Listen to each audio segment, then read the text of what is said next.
इंसानों की लाइफ के अंदर कितनी ही पुरस्कार चीज़ें हैं जिनको इंसान अभी तक समझ नहीं पाए, लेकिन उसके नॉलेज का ताल्लुक कितना डीप है कि वो आपके फ्यूचर को, आपके माजी को, हर चीज़ को बिल्कुल से अलग करके आपके सामने दिखा सकता है। जो ख्वाब हैं ये भी कुछ इसी तरह से ही होते हैं। कुछ ख्वाब जो होते हैं वो सच्चे होते हैं और कुछ ख्वाब जो होते हैं वो रहनुमाई करते हैं। और मुझे अक्सर सच्चे ख्वाब आते हैं, ख़ास तौर पे जब कोई बंदा मरने वाला हो ना, मेरे फैमिली में, मेरे अजीज़ों में, आसपास जब किसी बंदे की डेथ होने वाली हो तो कुछ ही मंथ पहले मेरे ख्वाब में आ जाता है। एक दफ़ा मुझे ख्वाब आया कि मैं एक दरख्त है उसके साथ खड़ा हूँ और वहाँ पे बिल्कुल कच्ची जगह है वहाँ पे, और कच्ची जगह उसके साथ एक दरख्त है और एक बंदा है जो मेरे साथ बात कर रहा है, और सामने एक रूम है, उस रूम के अंदर एक औरत की लाश रखी हुई है।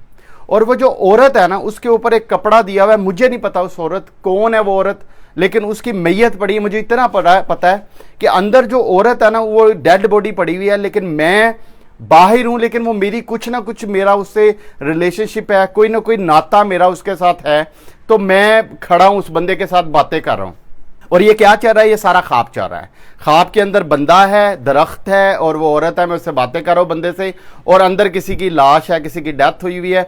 अचानक उस दरख्त के ऊपर से ना फल गिरना शुरू होते हैं, बहुत सारे फल गिरते हैं। और मैं इस तरह अपनी झोली जो ना ऐसे उठा के तो ऐसे फैला लेता हूँ, और फल जो है ना मेरी झोली के अंदर मैं सारे इकट्ठे करना शुरू कर देता हूँ। इकट्ठे करता जाता हूँ, रज के मैं अपनी पूरी झोली भर लेता हूँ। अब मैं जब सुबह उठा ना, तो क्योंकि मुझे ख्वाब अक्सर सच्चे आते हैं, जब किसी की डेथ होने वाली होती है मुझे अक्सर 2-3 माह पहले ख्वाब आ जाता है। मुझे एक तो पता चल गया कि अब इस ख्वाब के रिजल्ट में ना कोई बंदे की डेथ होने वाली, फैमिली की डेथ होने वाली। मैंने अपने सारे रिश्तेदारों को, अजीज़ों को फ़ोन करना शुरू कर दिया कि यार किसी की डेथ होने वाली है। ये तो हो गया ख्वाब का पहला पार्ट। अब ख्वाब का दूसरा पार्ट क्या है कि वो जब डेथ होगी उसके रिजल्ट में मुझे रिवार्ड मिलेगा, इनाम मिलेगा, अल्लाह ताला से कोई बारिशें होंगी मेरे ऊपर। तो पहला ख्वाब मैंने सारे रिश्तेदारों को कॉल किया, पता किया, घर पे बताया कि इस तरह से मुझे ख्वाब आया है। तो मुझे था किसी की डेथ होनी है। कुछ ही अरसे के बाद जो मेरी खाला थी ना, जिसके बारे में मैंने सोचा भी नहीं था, यानी जिसके बारे में मैं इमेजिन भी नहीं कर सकता था, बहुत ही करीबी खाला, मेरी सकी खाला, मेरी 2 खाला हैं। तो जो सबसे छोटी खाला, उसकी जो एज थी ना वो भी वही 45-46 उसकी एज हो, और वो यंग एज में ही वो सुबह उठी है, उठ के वो गई है वाशरूम गई है, वहाँ पे उसे हार्ट अटैक हुआ है और उसकी डेथ हो गई है इमीडिएटली। और मैं फ़ौरन से लिंक किया, जब मैंने लिंक किया तो पता चला कि वाकई उसका जो घर का सहन है ना, वहाँ पे कच्ची जगह भी थी, उसके आसपास खेतें भी थी, वहाँ पे उसके घर के अंदर दरख्त भी था। यानी वो जो ख्वाब के जो एलिमेंट है ना वो काफ़ी हद तक सारे के सारे तकरीबन वहाँ पे पूरे हो रहे थे। और वो जो खातून की जो लुक, जो फीलिंग मुझे आ रही थी, गो कि उसका चेहरा डपा हुआ था, वो भी बिल्कुल उससे डिस्क्रिप्शन जो है ना वो मैच कर रही थी उसके साथ। और मेरी खाला की डेथ होगी, बहुत परेशान हुआ, बहुत अपसेट हुआ। खैर, अब उस ख्वाब का एक दूसरा पार्ट भी था। वो दूसरा पार्ट ये था कि ये दूसरे पार्ट में मेरे पे इनाम की बारिश हो गया। मुझे पता चल गया कि पहला जो पार्ट है वो तो सच्चा हो गया, लेकिन दूसरा पार्ट सच्चा नहीं हुआ। दूसरा पार्ट उसके 1 साल के बाद सच्चा हुआ। 1 साल के बाद अल्लाह ताला ने इतना पैसा दिया, इतना पैसा, मतलब समझ ना आए कि कहाँ से गिर गिर के पैसा मेरी झोली के अंदर आ रहा है और मैं भर रहा हूँ, और ये दूसरा पार्ट सच्चा हो गया। इसी तरह मुझे ख्वाब आता है, ख्वाब के आया कि मैं, मेरी अम्मी और मेरे जो मामू है ना, मेरे मामू लोग रहते हैं सरगोदा में, और मेरे जो पेरेंट्स हैं वो किसी और सिटी में रहते हैं। हम लोग सरगोदा में हैं और मेरे मामू हैं, मेरी अम्मी हैं और मैं हूं। हम तीनों जा रहे हैं क्योंकि मेरी वालदा की जो 2 बहनें, दोनों की डेथ हो चुकी है। अचानक से कुछ मंथ में उनकी डेथ होगी। मेरे जो मामू हैं, एक उनकी भी डेथ होगी। अब मेरे एक मामू बच्चे हैं और एक मेरी वालदा बच्ची हैं, जो भी माशाल्लाह से अभी ताहयात है। अभी उनकी एज भी नहीं है। मेरी वालदा की एज होगी तकरीबन 58 रफली, इतनी की एज होगी मेरी वालदा की। मामू की यही कोई 57-56 इसी रेंज में होंगे वो।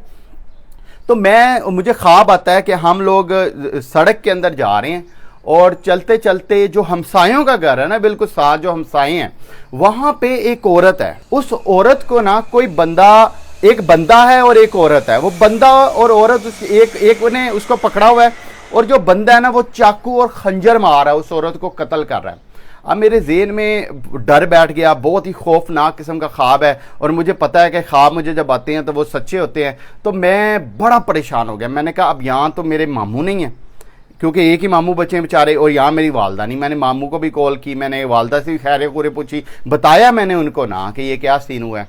अच्छा, कुछ अरसे के बाद क्या हुआ कि मेरी एक ताई हैं, बिल्कुल मेरे घर के हमसाई, यानी यहाँ पे नहीं, जो सरगोदा की बात नहीं कर रहा, जो दूसरे मेरे पेरेंट्स के घर है ना, जो किसी और सिटी में है, वहाँ पे जो बिल्कुल हमसाई हैं मेरी, उनकी दीवार जो है ना, मेरे जो पेरेंट्स की दीवार है उसके साथ बिल्कुल जुड़ी हुई है, उनकी डेथ हो गई। अच्छा, उनकी डेथ कैसे हुई? नेचुरल डेथ नहीं हुई, कैसे डेथ हुई? वो उनका शुगर थी और जाके ना वो इंजेक्शन लगाने की डॉक्टर से, डॉक्टर नहीं होते ये जो अताई डॉक्टर होते हैं, ये जो मैट्रिक मुट्रिक पढ़ के ये डॉक्टरी कर रहे होते हैं, वो डॉक्टर के पास गई, वो डॉक्टर ने लगाया टीका, ठीक है, वो टीका लगाया, घर में आते ही इमीडिएटली उनको बिल्कुल सांस उनका फूल गया, तकरीबन उनको लेके गए हॉस्पिटल वगैरह, खैर एनीवेज, लेकिन वो बची नहीं, उनकी डेथ होगी मेरी ताई की उधर। यानी कि बिल्कुल ख्वाब के, अब मैं इंडिकेटर देख रहा हूँ कि अननेचुरल डेथ है, ख्वाब में अननेचुरल डेथ है, वैसे भी अननेचुरल डेथ है, ख्वाब के अंदर हमसाई हैं, वैसे भी हमसाई हैं, ख्वाब के अंदर औरत हैं, वैसे ही हम औरत है, लेकिन दोनों ख्वाब जो पिछला था और इसमें जो ना एक चीज़ कॉमन है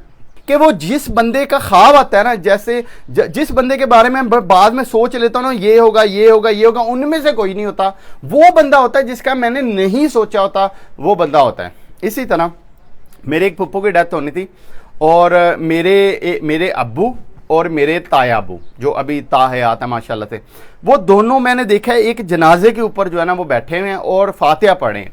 मैं बड़ा अपसेट हो गया, मैं कि यार यहाँ तो अब्बू नहीं है, यहाँ ताया अबू नहीं है। खैर मैं बड़ा परेशान हुआ, घर में ख्वाबशाह बताया किस तरह से ख्वाब आया है। उसके कुछ ही अरसे के बाद मेरे जो फुफ्फू हैं उनकी डेथ हो देती है, यानी उसके तकरीबन समझे कि 15 से 20 दिन के अंदर ही मेरी जो फुफ्फू है ना उनकी डेथ हो गई। और ये सारी चीज़ पहले ही ख्वाब में थी, लेकिन वो फुफ्फो का मैंने सोचा भी नहीं था कि इनके भी हो सकती है। लेकिन अब ये तीनों ख्वाब में कॉमन क्या है? कॉमन एक ही चीज़ है कि जिसके बारे में मैं ख्वाब में प्रेडिक्ट कर लूँ ना कि शायद ये हो, वो नहीं होता। अभी रिसेंटली एक ख्वाब आया, मेरे मामू जिनकी डेथ हो चुकी है, मेरी खाला दो जिनकी डेथ हो गई, दोनों ख्वाब में आते हैं मेरे, और ख्वाब में आके हमें कहते हैं कि हमने ना एक बंदे को लेके जाना है।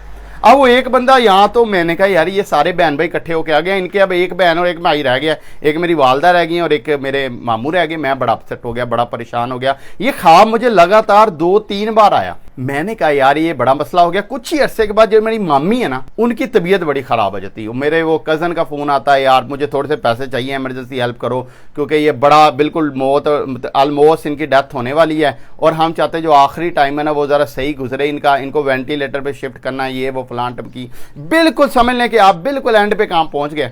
मैंने कहा ठीक है मैं पैसे भेजता हूँ, मैं वेट करता हूँ। मैंने कहा देखो ख्वाब आ गया था, अब ये शायद इनकी डेथ हो जाए। अच्छा, उसके बाद अचानक से मतलब कि आउट ऑफ नो वेयर वो बिल्कुल ठीक हो जाती है। और ठीक होते ही मैंने कहा यार ये ख्वाब तो आया था लेकिन ये बच गई, होते फिर बीमार हो जाती हैं। फिर दोबारा से उनका अचानक से ऑपरेशन अचानक से निकल आता है वो ऐसी हालत के अंदर। मैंने कहा लो जी ख्वाब आया था, अब ख्वाब ये सच्चा हो जाना है क्योंकि इनकी डेथ हो जानी, और वो उससे भी ऑपरेशन से भी रिकवर हो जाती हैं। अच्छा, सरप्राइजिंग बात है, अब मेन चीज़ क्या थी कि मैंने प्रेडिक्ट कर लिया कि इनकी डेथ होनी, लेकिन उनकी डेथ नहीं हो। माशाल्लाह बिल्कुल हेल्थी हैं, सेहतमंद, बिल्कुल ठीक हैं। और मेरी ताई है एक, मेरी इमीडिएट जो ताई है, सखी ताई, वो बेचारी बची थी, बड़ी अच्छी, अल्लाह उन्हें जन्नत नसीब करे। उनकी डेथ हो जाती है। पिछले दिनों मैं बैठा काम कर रहा तो कॉल आई जी ताई अम्मी की डेथ होगी, तो मैं बड़ा अपसेट हुआ, यार ताई अम्मी की डेथ होगी। मैंने देखा ख्वाब आ गया, लेकिन ख्वाब में एक चीज़ कॉमन है कि वो जो बंदा मैं प्रेडिक्ट कर पा रहा हूँ ना उसकी डेथ नहीं होती, लेकिन कोई और बंदा जिसके बारे में प्रेडिक्शन नहीं की उसकी डेथ होगी। इस तरह एक और मैं ख्वाब का दूसरा रुख बताता हूँ। एक वाकया चल रहा था, मैं ज़िंदगी में ना बड़ा ही अपसेट था, बड़ा ही परेशान, लोगों ने तंग किया पड़ा था हर तरफ से, गलत चीज़ें, बहुत सारे मसले मसाइल मेरी लाइफ में ना क्रिएट किए अननेसेसरी।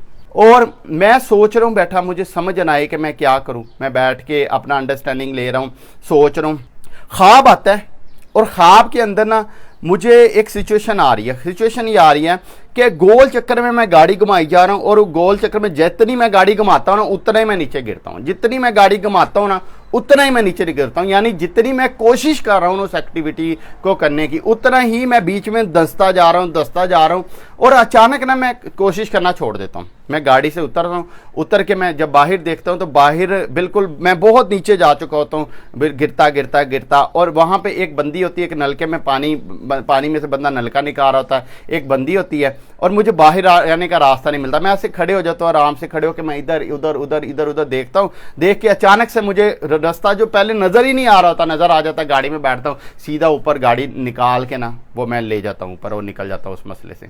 वो ये क्या थी, एक डायरेक्शन थी ख्वाब के अंदर, वही डायरेक्शन को मैंने अपनी जब रियल लाइफ में जब इंप्लीमेंट किया तो मेरे मसले का जो हल निकल आया। तो पता चला कि ख्वाब दो तरह के होते हैं। एक ख्वाब वो होता है जो प्रेडिक्ट करता है आपकी जो फ्यूचर में आने वाले इवेंट को प्रेडिक्ट कर रहा होता है, और दूसरा ख्वाब कौन सा होता है? दूसरा ख्वाब वो होता है जो आपको एक गाइडेंस प्रोवाइड करता है कि आप आगे क्या ऐसा करो जो मसले में फंस गए। तो ख्वाबों को ना कभी इग्नोर नहीं करना। ये पिछले दिनों मैं अपने एक टीचर है उनसे मिलने गया, और टीचर से मिलते हुए गपशप हो रही, बड़ी डिटेल में डिस्कशन हो रही।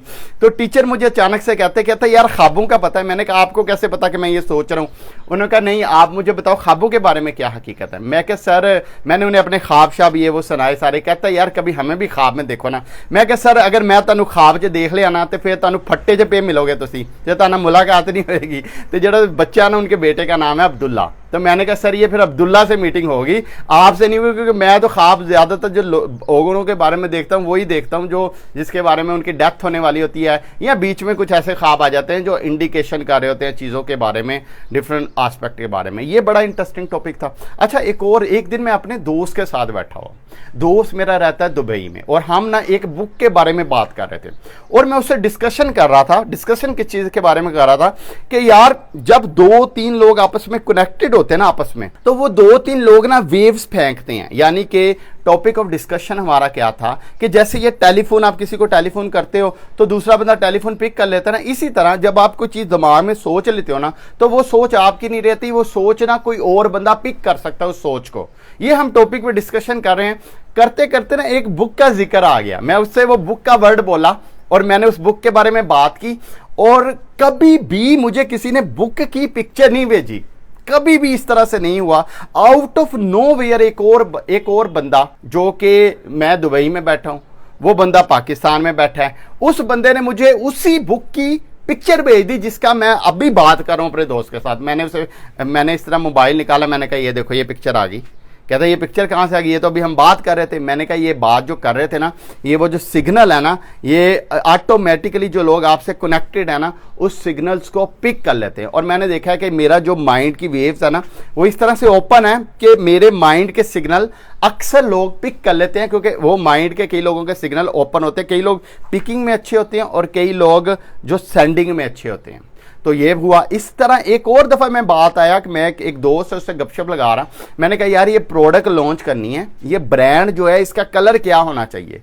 और ये मैं बात कर रहा हूँ, और बात करते हुए सामने एक बोर्ड चल रहा है, उस पर एडवर्टीजमेंट चल रही है, और उस एडवर्टीजमेंट के ऊपर ना 2 कलर हैं, उसके ऊपर ग्रीन कलर है और ब्लैक कलर है। और मैं सोच माइंड में क्या रहा हूँ, बात में अपने दोस्त से कर रहा हूँ, सोच में माइंड में क्या रहा हूँ, सोच में ये रहा हूँ कि यार ये ग्रीन कलर जो है ना, ब्लैक के साथ व्हाइट के साथ कॉम्बिनेशन बड़ा ज़बरदस्त रहेगा। ग्रीन के बारे में सोच रहा हूँ, और मैं उसको कह रहा हूँ कि मैं अपने दोस्त को बता रहा हूँ कि यार कौन सा कलर जो है वो ब्रांड का होना चाहिए। और उसको जवाब पता क्या देता है, वो कहता है ग्रीन कलर जो है वो होना चाहिए। इमीडिएट उसने ग्रीन कलर के बारे में बताया, और मैंने कहा देखा मैं तुझसे बात कर रहा था ना बैठा हुआ, कि ये जो चीज़ें हैं ये सिग्नल पिक होते हैं, ये बातें सोचें जो आप सोच निकाल देते हो, ये दूसरे बंदे पिक कर लेते हैं। आपकी सोचें कि जब आप इन्वायरमेंट में चीज़ें डाल देते हो, वो चीज़ें फिर आपकी नहीं रहती, किसी और की हो जाती हैं। वो आइडिया जो आपने सोच ही लिया ना, तो आपने टेक्निकली एक कंट्रीब्यूशन डाल दी, और अक्सर चीज़ें जो आप सोच रहे होते हो वो आपकी सोच होती भी नहीं, वो सोच आपने पिक की होती है हवा में से, इन्वायरमेंट में से,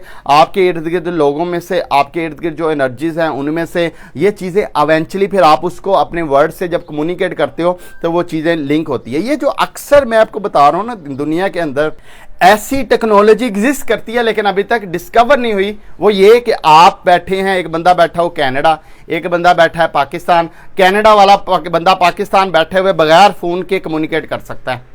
इसी तरह से एक बंदा जो है कहीं और बैठा है, कोई सोच रहा है, और दूसरा बंदा उसकी सोच को पिक कर सकता है। ये बड़े बड़े जो पुराने दौर में बड़ी बड़ी इमारतें बनी हुई हैं, जो अभी तक मिस्र में भी कुछ इमारतें बनी हुई हैं जो अभी तक इंसान डिस्कवर ही नहीं कर पाया कि ये कैसे बन गई। और उस दुनिया में, उस दौर में आपको पता है कम्युनिकेशन इतनी नहीं थी, ना जहाज़ थे, ना ट्रैवलिंग थी, ना इस तरह की कुछ चीज़ें थी। लेकिन वही इमारतें, वही कंस्ट्रक्शन जो मिस्र में हुई है, वही कंस्ट्रक्शन यूरोप के किसी दूर दराज मकाम पे जहाँ पे ट्रैवल पॉसिबल ही नहीं है, समुंदर पार, वहाँ पे वही उसी तरह की कंस्ट्रक्शन हुई हुई है उसी पीरियड के अंदर। वो कैसे हुई हैं? वो ऐसे ही हुई हैं कि क्योंकि एक वक्त में जो सोचें चल रही होती हैं, जो एनर्जी चल रही होती है, जो चीज़ें आप बोल रहे हो, जो सोच रहे हो, जो निकाल रहे हो, वो सारा कुछ जो है वो इन्वायरमेंट का हिस्सा बन रहा है। इन्वायरमेंट उसको रिकॉर्ड कर रही है। इवन अगर मैं आपको बात करूं कि आज से 5000 साल पहले जो किसी ने कोई वर्ड बोल दिया है, वो वर्ड इन्वायरमेंट के अंदर अभी तक सेव है और उसको सुना जा सकता है। ये पिछले दिनों अमेरिका में इस तरह के एक्सपेरिमेंट भी किए गए, जो मिस्र में बड़े बड़े महालन के अंदर जाके ऐसे एक्सपेरिमेंट किए गए जिसमें उनकी आवाज़ों को सुनने की कोशिश की गई। तो जो चीज़ आप सोच रहे हो, जो आप चीज़ निकाल रहे हो, जो चीज़ बात कर रहे हो, टेक्निकली कुछ चीज़ें आप इन्वायरमेंट से पिक कर रहे हो क्योंकि वो आपकी अपनी नहीं है, और कुछ चीज़ें जो आप उसके अंदर कंट्रीब्यूट कर रहे हो, जो आज अगर आपने कोई चीज़ सोच ली है तो हो सकता है आज वो चीज़ पॉसिबल नहीं, लेकिन कल को कोई और बंदा उसी आइडिया को, उसी चीज़ को, उसी सोच को पिक करके उसे एग्जीक्यूट कर दे। तो इसी तरह जब आपका कोई भी ज़हन के अंदर कोई ख्याल, कोई सोच, कोई ख्वाब, कोई चीज़ आप आ रहे हैं ना, आप ये मत समझो कि मैंने नहीं से किया तो कोई और नहीं करेगा, आप नहीं करेंगे कोई और कर देगा। ऐसा कोई भी एक्सपेरिमेंट, कोई भी ऐसा वाकया जो आपकी नज़र से गुजरा हो, कोई ऐसी ऑब्जर्वेशन जो आपने की हो, इसको प्लीज़ शेयर ज़रूर कीजिएगा नीचे कमेंट में, क्योंकि उससे मुझे एक लर्निंग और एक्सपीरियंस मिलेगा और मैं ज़रा देखना चाह रहा हूँ क्या ये चीज़ें मेरे साथ ही हो रही हैं या ये चीज़ों को आप भी एक्सपेरिमेंट करें। अपना बहुत सा ख्याल रखें। कोई कमेंट हो ज़रूर बताइएगा। Thank you.